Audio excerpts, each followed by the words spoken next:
What's up, guys? Welcome back to the podcast. Or whatever. I don't really give a shit. I'm in a bad mood right now, okay?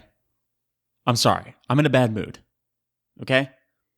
It's like fucking 47 degrees today, okay? Cold as shit for Florida boy like me, okay? And, I woke up this morning, as I normally do, and I'm like, hey, you know what? I want a hot shower. It's like my favorite part of the day. You wake up and you have a hot shower, right? And it feels especially good during the winter, okay? On days like this, it's 47 degrees outside, dude. Nothing's better than like a hot shower in the morning, okay? And yeah, I'm a morning shower dude, okay? And, before I get all those like night shower people coming at me, they're like, oh, that's so gross. You go to bed dirty and all this stuff. You know what? Your whole argument is moot, okay? There's a vocab word for you. Your whole argument is moot, okay? Because like every time I talk to someone about like differences between morning shower and night shower, they're always like, oh, but you get in bed and like you're all dirty and then your sheets get dirty. Ew. Okay, guess what, buddy? Listen to this. Okay, how often do you change your bed sheets? Okay? I'm going to wager it's probably once a week. That seems to be about the average. People are like, yeah, I do it once a week. Okay, some people, they do it twice. They do it like once every 2 weeks, okay? But my point is, you don't change your sheets every single day. No one does that, okay? And so once you go to bed, the first night, your sheets are already dirty, okay? I mean, like, do you wear the same clothes for a whole week and then you're like, now they're dirty? No, your clothes are dirty after one day of use. And if you want to say, oh, but you wear clothes longer, it's like, okay, well, check this out, okay? I did the math on all this shit, okay? The average person sleeps about 8 hours a night, okay? That means for the rest of the 16 hours of the day, you're awake, okay?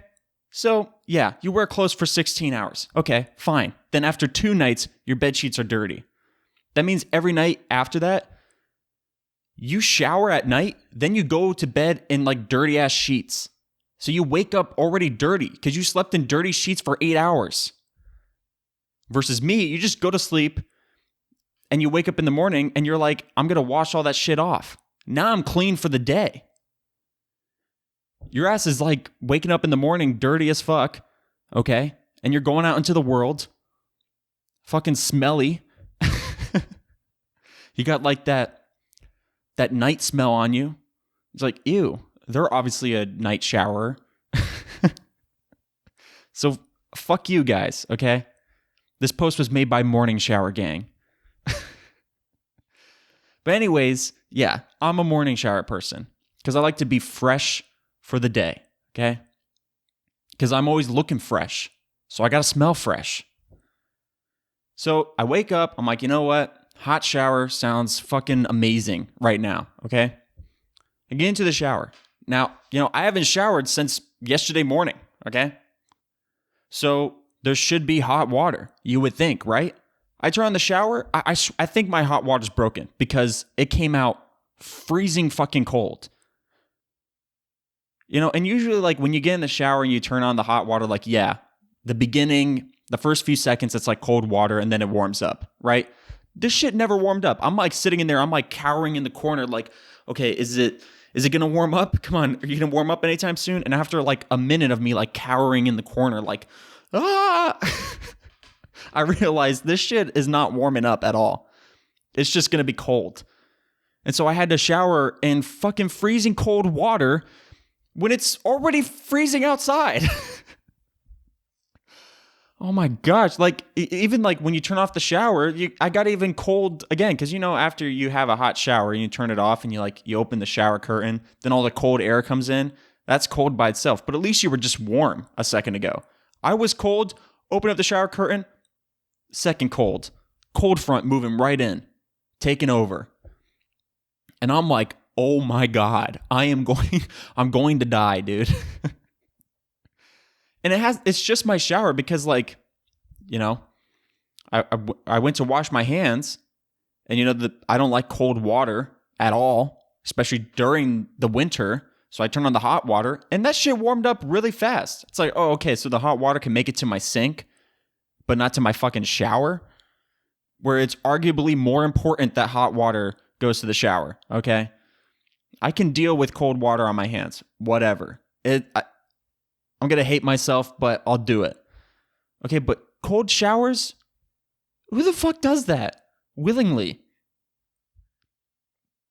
It's like when athletes like take ice baths. I know like there's some like health benefits to that, like right after you work out or whatever, but like, dude, I don't think I would ever do that. I just wouldn't. There's no way you're going to catch me in an ice bath. Absolutely not. Okay? No. After I work out, I'll take a hot shower. I don't care if it kills me, okay? At least I'll die doing what I love, okay? But yeah, that shit just like pissed me off and like ruined my whole day, okay? Nothing can happen today to make me feel any better, okay? Because my day's already ruined. I mean, hell, I even got a hot cup of coffee here and I'm like, I don't give a shit. My day's already ruined.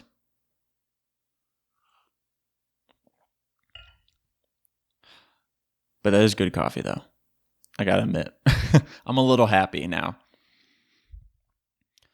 But anyways, man, I don't really have anything else to talk about, you know? It's just not a lot's been going on. I don't know what to talk about. You've got mail. What was that?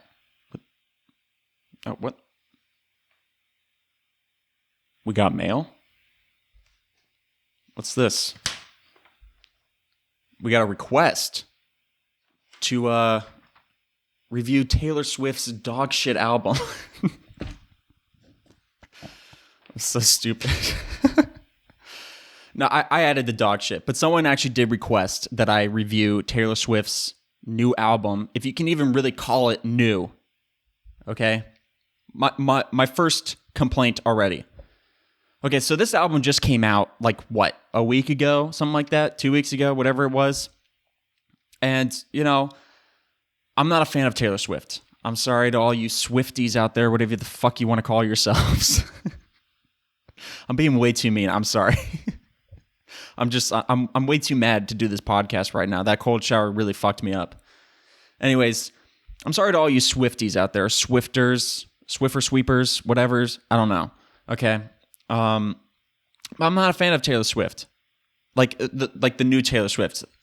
When I was younger, I didn't mind Taylor Swift's country music, okay? In my opinion, that shit's still pretty good, okay? But it's like her transition into like the pop world or whatever, and she became like so full of herself or whatever. Like, honestly, the best way I can describe it is just like I see her as the female version of Bryce Hall.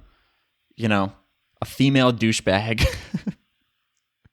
I mean, I'm sure she's really nice, but I don't know. That's just sort of the vibe I've been getting from her, especially from her music.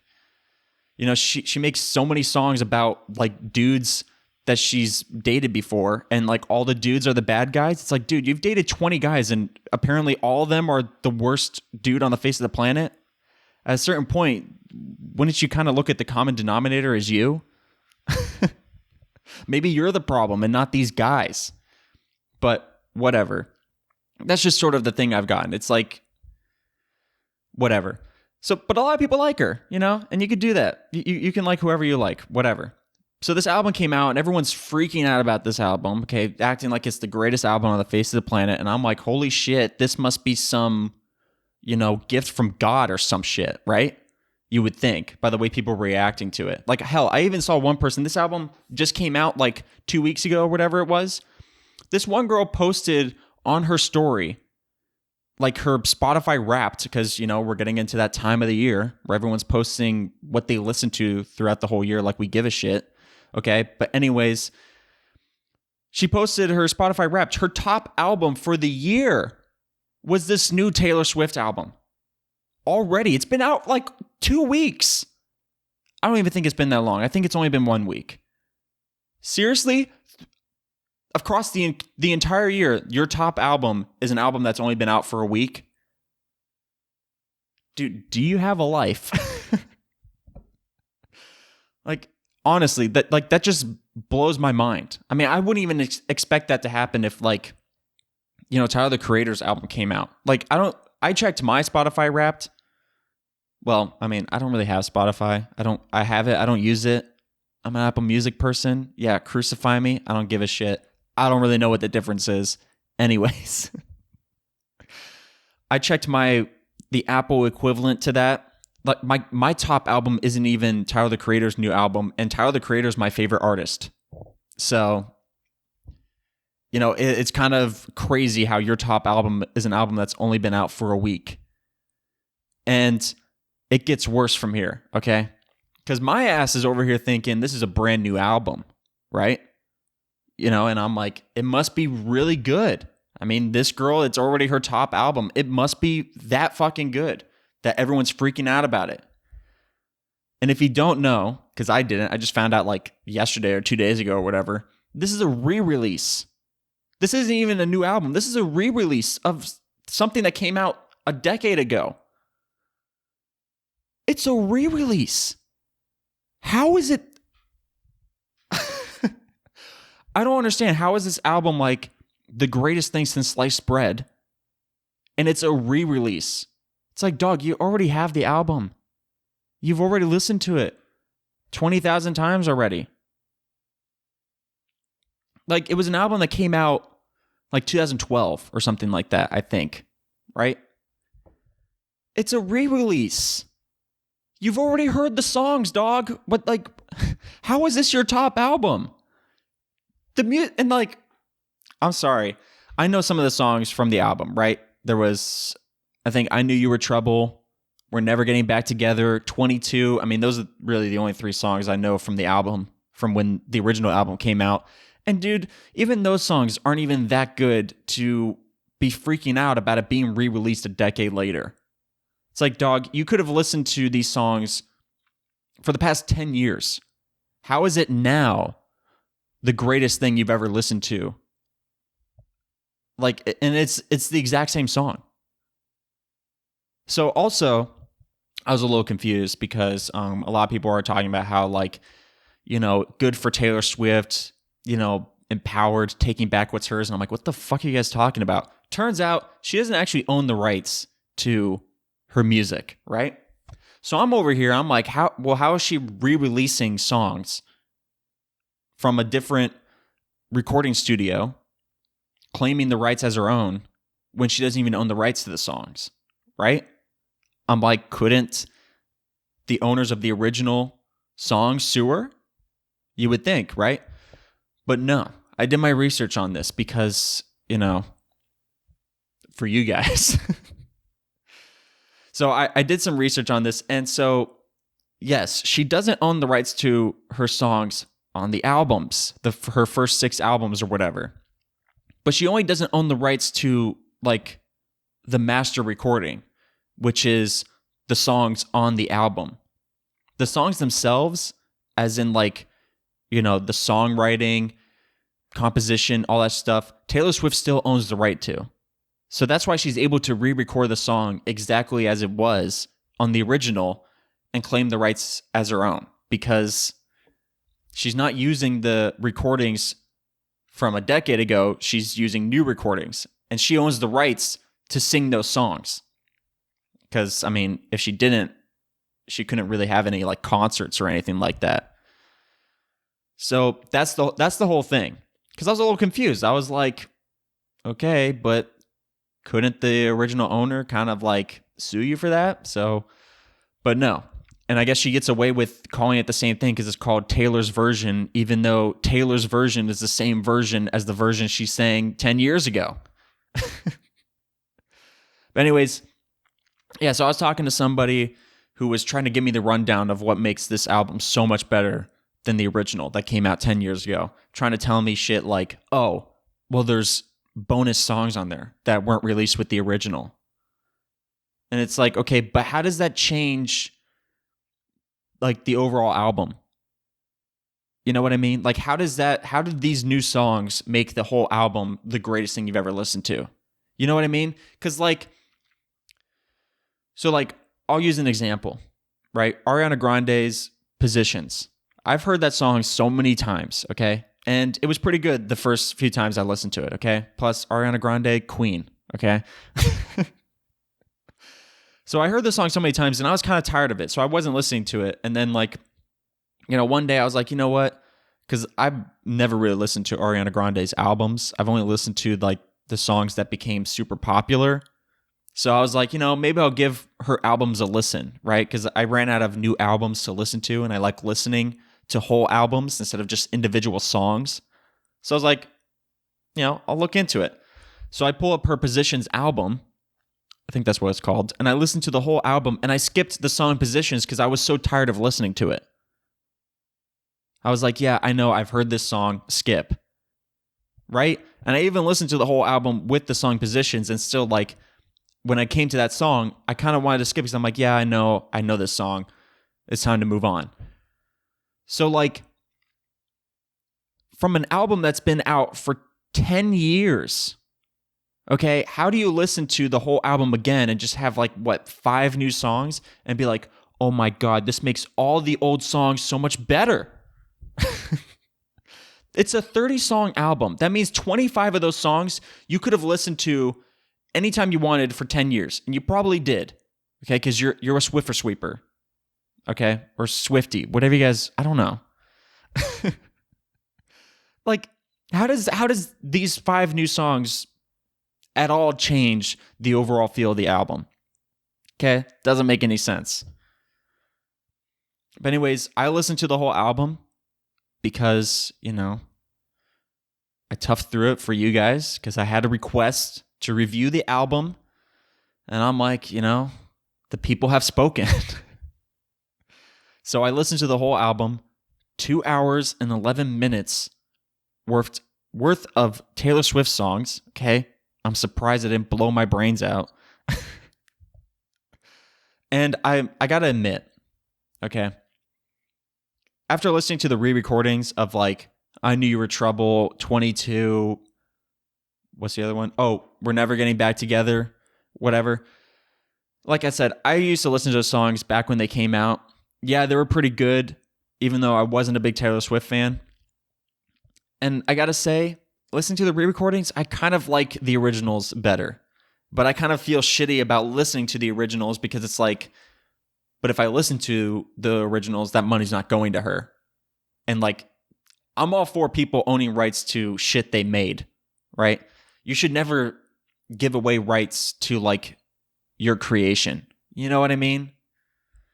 Because it's like people aren't going to treat it with the same care as you because they didn't create it. They just see it as like a money maker. Right? Like I was listening to Joe Rogan one time talking about ownership rights and all that stuff, and he was saying, I can't remember who was trying to buy his show or whatever, but they were trying to buy the creative rights to his show, right? His podcast. And he's like, but if I do that, they can make changes to the show that I don't like and there's nothing I can do about it. So I was like, no. And so he ended up signing with Spotify, and I think Spotify gave him full creative ownership of his show. And that was like the only reason why he signed on. And it's like, dude, yeah, that's how you do it. And I know Taylor was young when she signed that contract or whatever, however long ago that was. But I mean, like, does she not have parents or a lawyer to like go like, Taylor, you shouldn't sell away the rights to your songs? And I mean, if her parents were around when she signed that document, because like I did research on this whole thing, and apparently she signed that contract when she was 14. Okay, it's like, parents, what are you doing? I mean, probably they saw you'll get $5,000 and they're like, holy shit, that's a lot of money. I don't know. But still, did no one go like, Taylor, you shouldn't sell the rights to your songs, right? I'm just thinking. But anyways, so it's time to talk about the one thing that I'm sure everyone wants me to talk about, and I'm sure the person who requested this really wants me to talk about, is this 10-minute long version of, I don't even remember the name of the song. All Too Well. That was it. I legit couldn't remember what it was for a second. But anyways, yeah. I'm pretty sure that's what everyone wants me to talk about, because that seems to be the one thing anyone is talking about when it comes to this album, is this majestic 10-minute long version of, I forgot it again, All Too Well. So I, of course, listened to it. And apparently this was a extended version of a 5-minute version, already a long-ass song. Okay, 5-minute version that was released with the original. And apparently Taylor Swift has been teasing for years that there's like a 10-minute long version. And so she finally released it. Okay, and everyone's freaking out about it because apparently the song is about, her ex-boyfriend, Jake Gyllenhaal. Okay, so Jake Gyllenhaal was like trending on Twitter for a hot second. And that's how I kind of found out about this whole thing, because I was like, why is he trending? Right? And like, everyone's talking about how like Taylor roasted him, and like the fans are like, ooh, how you feel, Jake Gyllenhaal, for getting roasted? You little bitch boy, huh? You little not showering little bitch boy, unclean looking ass. How's it feel, Jake? And then like, the best part about it is that this is a 10-minute long version for a guy that she dated for like 3 months 10 years ago.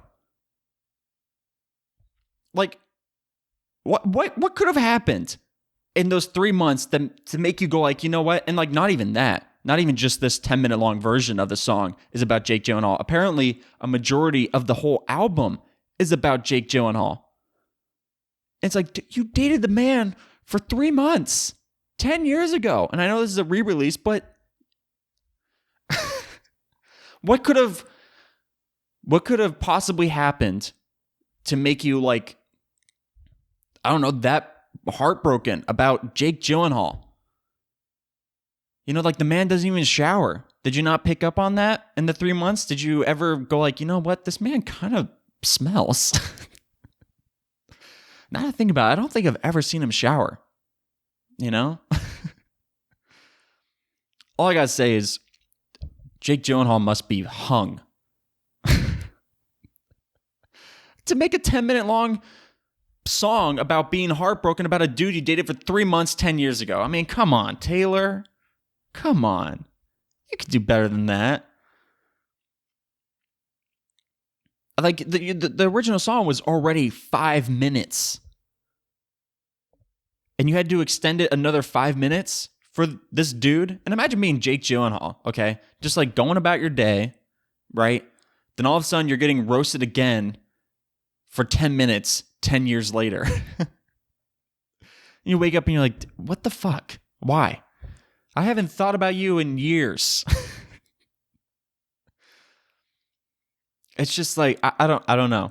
And like listening to the song, I gotta say there was some lyrics that were kind of confusing to me. Talking about, there was like one set of lyrics talking about how like they were dancing in the kitchen with like the fridge door open or something like that. And I'm like, what does that even mean? Are you trying to tell us like you guys did that? Like late at night with the fridge open, you guys are dancing or some shit? What possessed you to do that? Also, I'm just gonna say, when I first heard that, my first thought was like, dude, if that was me, I'd be like, listen, babe, I love dancing with you, but I need to close the fridge or else our food is gonna go bad. Like, why are you dancing with the fridge open anyways? But then again, if he did do that, there would probably be a song on this album titled like Fridge Door, and she's like, oh, he rather close the fridge than dance with me. It's like, dude, he's trying to save your food, okay? Yeah, that kombucha, if you leave it out, it's going to go bad. You got to keep that shit cold. But also, yeah, like, what possessed you guys to do that?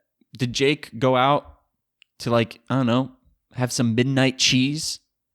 And you're like, shit, maybe I want some cheese too. And you come down and you see he's down there and you're like, you know what? Fuck it. Let's just dance. Like, I don't know. I've never like woken up in the middle of the night and been like, you know what? It's time to dance. I just feel like dancing. I wake up and I'm like, shit, it's midnight. Why did I wake up? Let me sleep. Let me go back to sleep. That's my first thought. And even if I'm like thirsty in the middle of the night, I get up, have some night water, and then I just want to go back to bed. I don't go like, crank up the music and let's dance. Like, I don't know. That just seems sort of like bizarre to me, especially with the fridge open. Obviously, he was trying to get some water, or maybe she was trying to get some water, and he came down and is like, let's dance. I mean, it wouldn't surprise me. He is the weirdo. He's the one who doesn't shower. But also, if you guys are dancing in the middle of the night with the fridge open, that must mean you guys lived together. Did you seriously not notice that this man was not showering? I don't know. It's just like, I listened to the whole album. It didn't really do anything for me. I mean, especially someone from like my perspective where I only knew 3 out of the 30 songs on this album. Okay. I know there's like technically 31, but the last one is a message from Taylor. It's not even a song. So that's why I'm saying 30 songs.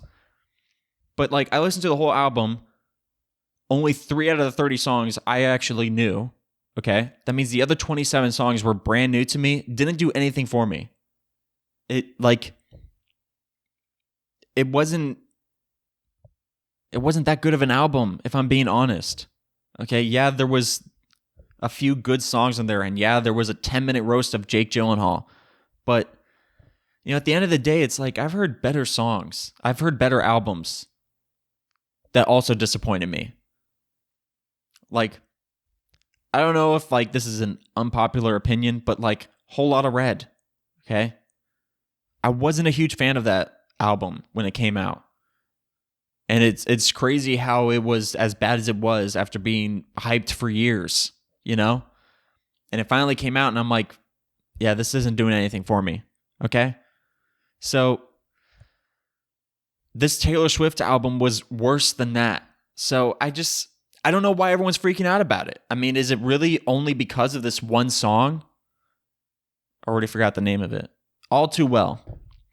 Is it really because of this 10-minute song that everyone's freaking out? Because like that's the only song I ever really hear people talk about. And people try to give me some bullshit where they're like, oh my gosh, you can hear the subtle tone differences in every single one of the songs. No. Okay.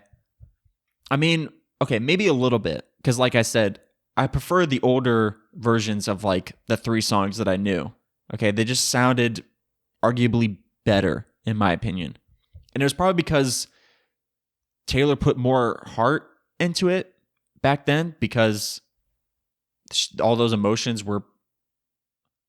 I was going to say those emotions are pretty raw, but I found out that she made this album 2 years after she broke up with Jake. So it's like, come on, how raw can those emotions really be after 2 years?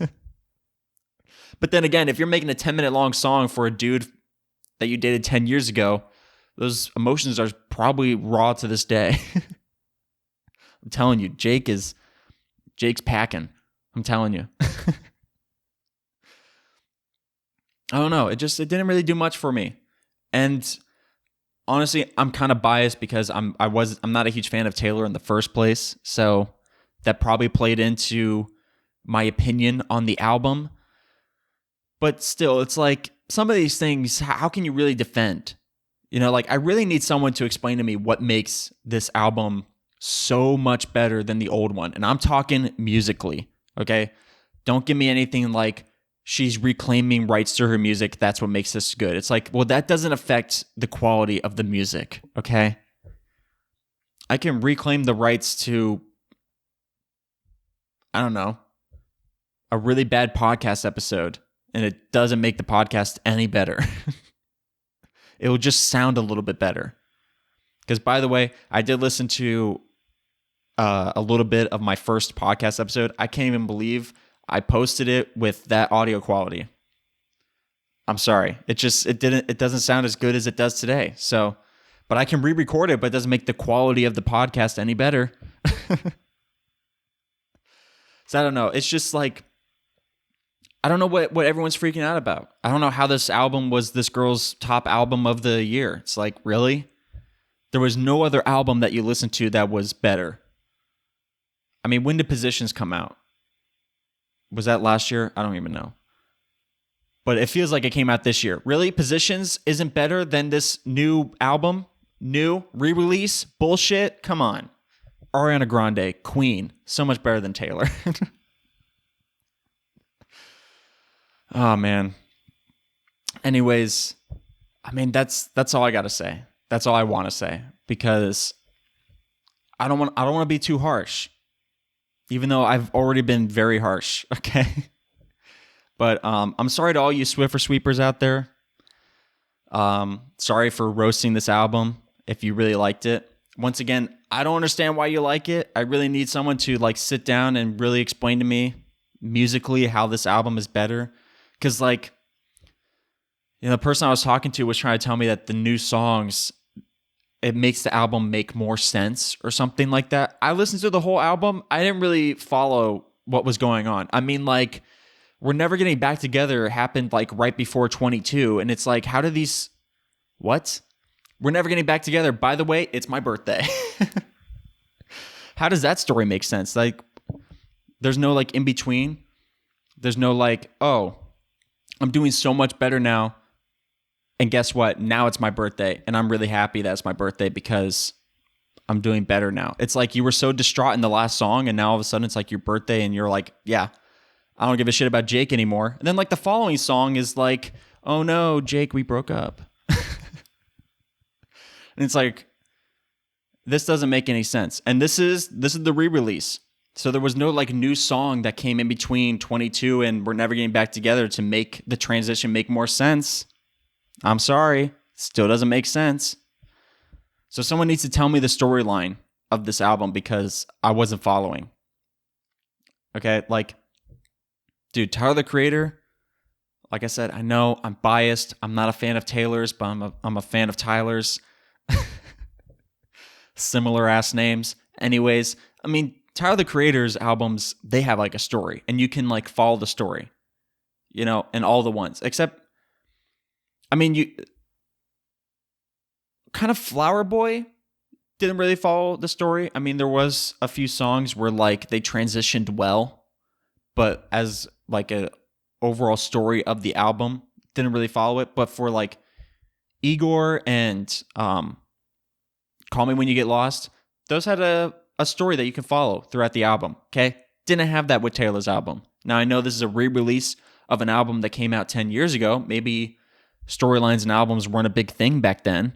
But, I mean, like, come on. This is a re-release, and you had apparently 5 or 6 whatever new songs to put in the album. You couldn't add a story to the album? I mean, All Too Well was posted there twice. One in the middle and one at the end. So, like, once again, how does that story make sense? But anyways, I think that's going to wrap it up for this episode of Lion on Main. Once again, sorry all you Swifties out there. Didn't mean to roast you so hard. Oh, before I end this episode, I just got to say, when I was doing research for this Taylor Swift album, I just got to say, anybody who's in the, like, I don't want to say news, but it is kind of news, like pop news, publishing, pop culture bullshit. Basically, people who write articles about pop culture, okay? Stop with the song puns, okay?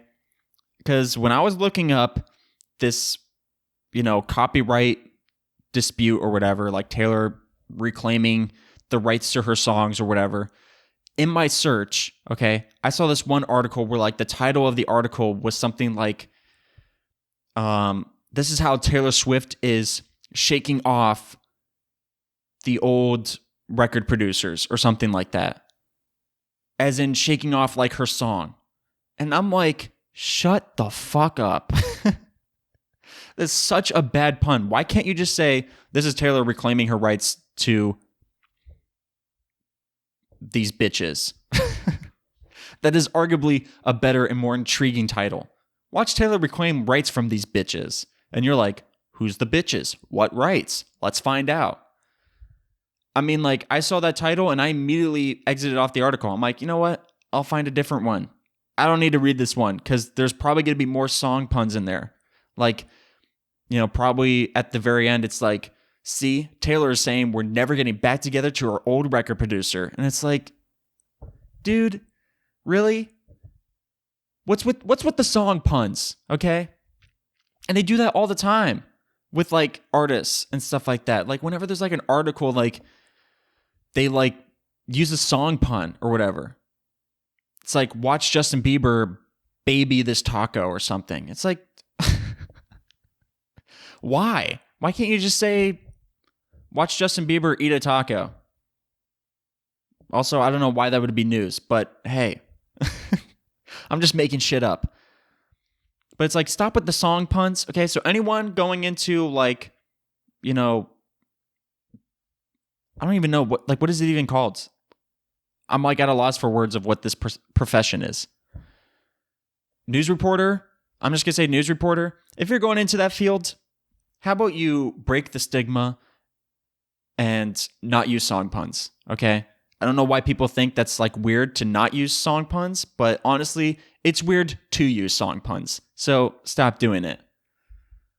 Okay, it's like people who go on TikTok and have the fucking Siri voice read to me as if like I can't read. Because like you put the words on the screen and then you also have this annoying ass voice go like, this song is supposed to make you feel good. It's like, shut up. And like, dude, honestly, also, just this morning, I saw this one clip where it was like the Siri voice, but it like, I don't know how they did it. There must be different voices in TikTok or something like that, but they used this like off-brand, really bad impression of like Danny DeVito to like talk to me about Spider-Man web swinging, And I'm like, what is this? Why am I hearing an off-brand, really bad impression of Danny DeVito? Why? Especially about Spider-Man. Danny DeVito's not even in Spider-Man. He has nothing to do with Spider-Man. Why is he telling me about Spider-Man swinging from webs? Dude. Anyways, we need to get rid of that as well, okay? Either put the words on the screen and have me read, or have the voiceover. And if you do have the voiceover, I'm not going to watch, okay? I'm at a point where, like, if I go onto a video and I hear this annoying Siri voice talk to me, I'm saying bye-bye. Next. Thank you. Next. Ariana Grande song pun. Come on, that was a little funny, okay? And plus, I'm not a news reporter, so I get a free pass. Anyways, for real this time, I'm going to wrap up the episode here. Thank you guys so much for listening. If you do want to listen to Taylor Swift, I recommend you listen to her re-release only because you don't want to give money to the douchebags, okay, who made her sign away the rights to her songs in the first place. I'm not heartless, okay? I'd rather give money to the actual creator than,